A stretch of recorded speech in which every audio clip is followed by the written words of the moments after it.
So hello guys, welcome to the video. তো আগামীকাল তোমাদের ইতিহাস পরীক্ষা। তো প্রতিটা চ্যাপ্টার ওয়াইজ তোমাদের আমি কিছু কিছু কোশ্চেন দেবো।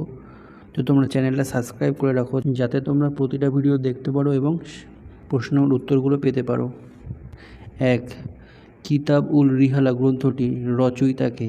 অ্যান্সার গ, Ibn Battuta. 2. The travels of Marco polo গ্রন্থের লেখককে? অ্যান্সার ক, মার্কো পোলো। 3. মার্কো পোলোর সময় ভারতীয়দের প্রধান খাদ্যশস্য কী ছিল? অ্যান্সার গ, ধান। 4. আল বিরুনি ভারত ভ্রমণ সংক্রান্ত বিখ্যাত গ্রন্থের নাম কি?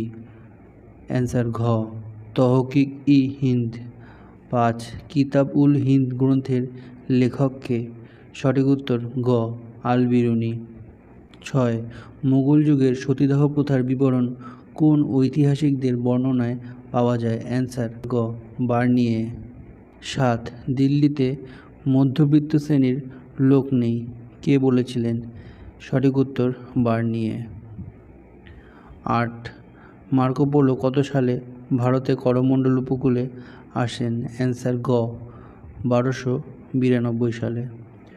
9. ইউরোপীয় কোন পর্যটক প্রথম রেশম পথ পাড়ি দিয়ে চীনে পৌঁছেছিলেন? অ্যান্সার খ, মার্কো পোলো। 10. বার্নিয়ে পেশায় কী ছিলেন? অ্যান্সার খ, চিকিৎসক। 11. আব্দুর রাজ্জাকের বিবরণ থেকে কোন সাম্রাজ্যের প্রশাসন ও সমাজ জীবন সম্পর্কে জানা যায়? অ্যান্সার খ, বিজয়নগর সাম্রাজ্য। 12. দক্ষিণ ভারতের কোন রাজ্য মুক্তা ও রত্ন উৎপাদনের জন্য বিখ্যাত ছিল? অ্যান্সার গ, পাণ্ড্য রাজ্য।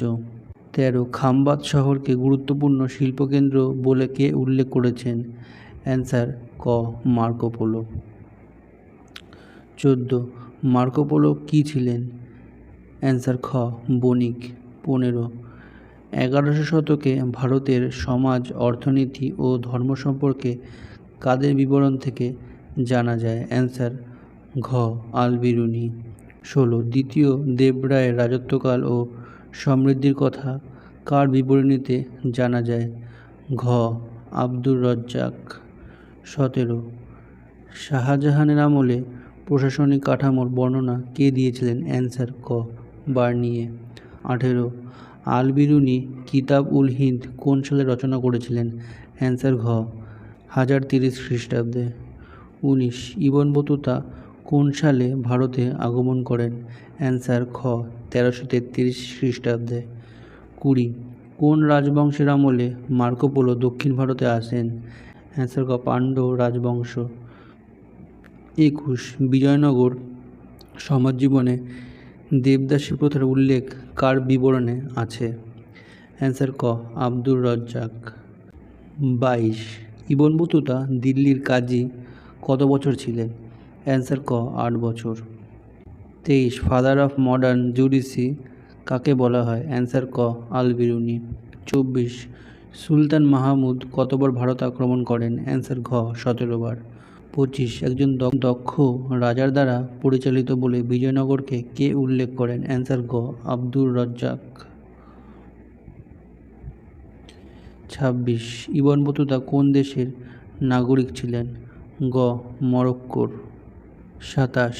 বার্নিয়ের মতে শাহজাহানের আমলে সাধারণ মানুষ দরিদ্র ছিল এবং অত্যাচারের থেকে রক্ষা পেতে কোথায় আশ্রয় নিত? অ্যান্সার গ, হিন্দু রাজ্যে। 28. বার্নিয়ের সময়ে বাংলার কোন শিল্প সবচেয়ে উন্নত ছিল? অ্যান্সার খ, সুতি ও রেশম শিল্প। 29. গঙ্গার মোহনার দ্বীপগুলো জনশূন্য হয়েছিল কাদের অত্যাচারে? অ্যান্সার গ, আরাকানদের জলদস্যুর অত্যাচারে। তো 29টা কোশ্চেন তোমাদের ফার্স্ট চ্যাপ্টার থেকে দিলাম, অবশ্যই তোমরা দেখে রাখবো, খুব কাজে লাগবে।